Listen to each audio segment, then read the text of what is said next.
따라하시죠. 진정한 성찬. 성찬식이라는 말은 헬라어로 유카리스트, 감사 예식이라고 하는 뜻입니다. 성찬식은 유월절과 관계가 있습니다. 하나님의 백성들은 출애굽 사건을 기억하기 위해서 유월절에 양고기와 무교병을 먹었습니다. 예수님께서 잡히시기 전날 밤에 제자들에게 떡과 포도주를 주시면서 이것은 너희를 위하는 내 몸이니 이것을 행하여 나를 기념하라 하셨습니다. 성찬에 삼중 의미가 있는데 그리스도 안에서 하나님의 구원 역사를 기념하는 것이 첫째, 두 번째는 그리스도와 현재 거룩한 영적 교제를 나누는 것, 세 번째는 소망의 선포, 다시 말해서 천국 혼인잔치를 예표하는 것입니다. 가톨릭에서는 거룩한 예전을 7가지를 꼽았습니다. 성세성사, 세례를 말하고 견진성사, 세례받은 어린아이들이 받았던 것을 성인이 돼서 다시 한번 인치는 것을 뜻하고, 고해성사, 죄를 고백하는 예식을 뜻합니다. 그 다음에 성체성사가 바로 성찬식입니다. 그 다음에 병자성사가 있습니다. 환자에게 기름을 바르고 기도하는 의식을 뜻하고, 그 다음에 신품성사, 우리로 말하면 목사 안수식입니다. 그 다음에 혼인성사가 있는데 결혼 예식, 이것까지를 이렇게 7가지를 칠성사라, 그래서 거룩한 예전으로 삼습니다. 종교개혁해서 개신교에서는 그 중에 2가지만 거룩한 예식으로 꼽게 되었습니다. 그것이 뭐냐? 세례식과 성찬식입니다. 그래서 성찬식은 우리 교회에 있어서는 가장 거룩한 예식이라는 것을 기억하시기 바랍니다. 성찬식에 신학적 주장이 몇 가지가 있습니다. 가톨릭에서는 화채설을 주장하는데 신부가 기도할 때 살과 피로 변한다. 그래서 아주 귀하게 여깁니다. 루터는 공제설을 주장했습니다. 빵과 포도주에 영적 요소가 함께한다. 기념설, 쯔빙글리의 주장인데 예수님의 살과 피를 기념한다. 상징설이라고도 이야기를 합니다. 우리 장로교는 영적 임재설을 깔뱅이 주장했기 때문에 떡과 포도주에 예수님이 영적으로 임재한다. 그렇게 우리는 믿습니다. 자, 따라하시죠. 진정한 성찬이 되려면 분쟁이 없어야 합니다. 오늘 우리가 읽은 성경 말씀 18절에 보면, 먼저 너희가 교회에 모일 때에 너희 중에 분쟁이 있다 함을 듣고 어느 정도 믿거니와, 20절에 그런즉 너희가 함께 모여서 주의 만찬을 먹을 수 없다. 분쟁을 한 사람들은 만찬을 먹을 수 없다. 그러한 말씀입니다. 자, 이게 무슨 내용이냐 하면, 초대교회에서는 저녁에 애찬을 함께 나눈 후에 성찬식을 했습니다. 각자 싸온 음식을 함께 먹지 않고 가난한 사람들과 부자, 귀족과 천민들이 나누어서 먹고서는 분쟁이 생겼어요.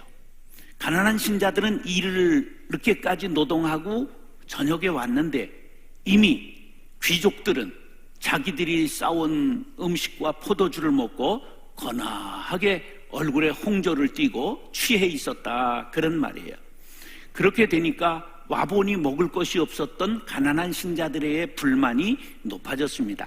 이에 대해 사도 바울은 분쟁이 없도록, 서로 반목하지 않도록, 다툼이 생기지 않도록 자제하고 어려운 이들을 돌아보라 말씀한 것입니다. AD 220년 카르타고 공의회에서는 성만찬 전에 애찬을 하면 안 된다. 왜냐하면 자꾸만 그런 일이 일어나니까, 분쟁이 일어나니까. 그래서 성만찬을 아예 아침에, 저녁에서 아침으로 옮겼습니다. 진정한 성찬이 되려면 가정, 교회, 직장, 가족 간, 친구 간의 분쟁과 다툼을 해결해야 합니다. 한번 옆에 분들과 인사 나누시기 바랍니다. 우리는 그리스도의 피로 하나가 되었습니다. 우리는 그리스도의 피를 나눈 형제와 자매입니다. 오늘 여러분 혹시 부부싸움하고 왔다거나 누구하고 이렇게 관계가 맺힌 것이 기억나거든 오늘 하나님 앞에 용서하고 화해를 마음으로 선포하고 성찬에 임할 수 있기를 바랍니다. 그렇게 하지 않는 사람은 체하는 경우가 발생할지 모르겠어요. 따라하시죠. 진정한 성찬이 되려면 나눔이 있어야 합니다. 오늘 22절에 보면 너희가 먹고 마실 집이 없느냐? 너희가 하나님의 교회를 업신여기고 빈궁한 자들을 부끄럽게 하느냐? 내가 너희에게 무슨 말을 하랴? 너희를 칭찬하라? 이것으로 칭찬하지 않노라. 교회는 천국의 모형이기 때문에 평등해야 합니다. 부자와 가난한 자가 동등하게 대우받아야 됩니다.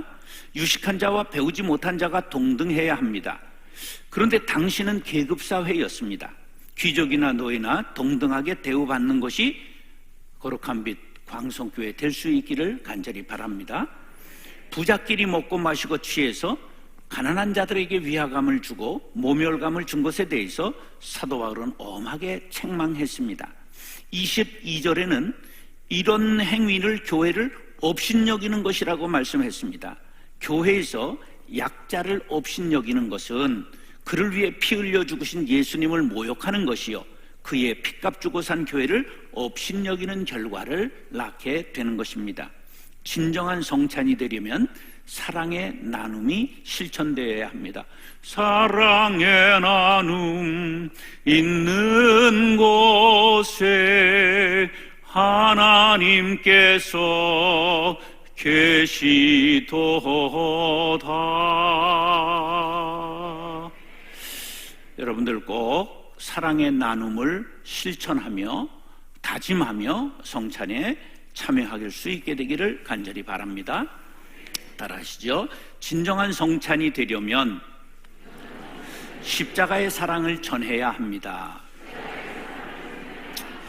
성찬식에서 떡을 떼고 잔을 나누는 것은 하나님께서 사랑하는 독생자를 십자가에서 우리에게 내어주셔서 우리의 죄를 사해 주시고 하나님의 자녀가 된 것을 우리가 감사하는 예식입니다. 그러면서 26절에 뭐라고 말씀하느냐 하면 너희가 이 떡을 먹으며 이 잔을 마실 때마다 주의 죽으심을 그가 오실 때까지 전하는 것이니라. 할렐루야. 왜 성찬식을 한다고요? 우리를 위해 십자가에서 달려 돌아가신 예수님을 끝까지 전하리라 다짐하는 의식입니다. 예수님께서 십자가에서 우리를 위해서 돌아가신 것을 끝날까지 최선을 다해 전하는 성도들 될 수 있기를 간절히 바랍니다. 유대인들이 유대인 된 것은 유월절 의식을 3500년 지난 오늘까지 그대로 지키고 전수해 왔기 때문이라는 것을 알아야 됩니다. 새 이스라엘 된 그리스도인들은 성찬식을 통해 하나님의 사랑과 십자가 은혜를 끝날까지 전하게 되기를 축원합니다. 따라하시죠. 진정한 성찬이 되려면 자신을 살펴보아야 합니다. 28절 29절에 사람이 자기를 살피고 그 후에야 이 떡을 먹고 이 잔을 마실지니 주의 몸을 분별하지 못하고 먹고 마시는 자는 자기의 죄를 먹고 마시는 것이니라. 사도 바울이 성찬식에 임하면서 자신을 살펴보라 말씀한 것은 두 가지인데, 먼저 성찬의 의미를 잊지 말아라 하는 것이 한 가지, 두 번째는 무엇이냐면 윤리적 과오가 있는 것이 있다면 그 시간 회개하고 성찬을 받으라는 것입니다. 성찬식을 거행할 때마다 십자가의 사랑을 되새기며 구원의 은혜를 감사하면서 끝날까지 복음을 전하겠습니다 다짐하시는 분은 아멘 하시기 바랍니다. 그 다음으로는 윤리적으로 죄 지은 것이 생각나거든 이 시간 즉시 주여 용서해 주옵소서 회개하시기 바랍니다. 형제와 다툰 것, 실족해 한 것, 부정한 행위, 하나님과 나만이 아는 은밀한 죄를 고백하시기 바랍니다. 미쁘시고 의로우신 하나님께서 어떤 죄라도 다 용서해 주시기를 축복합니다. 그런 후에 성찬을 받으면 여러분의 몸은 예수의 향기가 되고 여러분의 피는 보혈로 채우게 될 것입니다. 할렐루야. 따라서 진정한 성찬이 되려면 분쟁이 없어야 합니다. 나눔이 있어야 합니다.